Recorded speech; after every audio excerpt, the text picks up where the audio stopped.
গোপন খবরের ভিত্তিতে মঙ্গলবার সকালে বেলফাং নাকা পয়েন্টে একটি বিলাসবহুল গাড়ির সিএনজি সিলিন্ডারের ভেতর থেকে ৪৯ কেজি ৫০০ গাঁজার উদ্ধার করতে সক্ষম হল পুলিশ। আটক এক।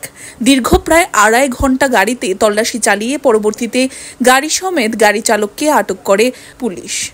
এদিন এই অভিযানের নেতৃত্বে ছিলেন খোয়াইয়ের এসডিপিও রংদুলাল দেববর্মা, খোয়াই থানার ওসি সুবীর মালাকার, বাইজালবাড়ি আউটপোস্টের ওসি রিপন উচুই সহ অন্যান্যরা। সকালে 11:30 নাগাদ খোয়াই থানাতে নিয়ে আসে পুলিশ।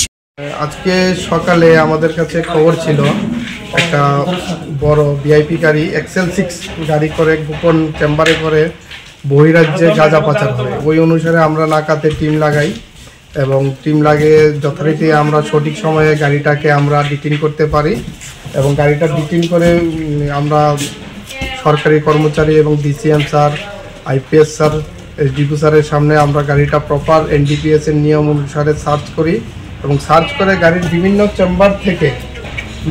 চেম্বার থেকে টোটাল 50 কেজি গাঁজা আমরা রিকভার করি এবং দেখা গেছে যে গাড়ির সিএনজির যে গ্যাস সিলিন্ডার ওই চেম্বারও ছিল।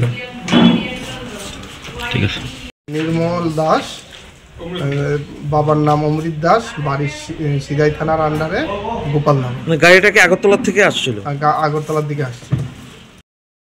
Bureau report, Tripura news 8।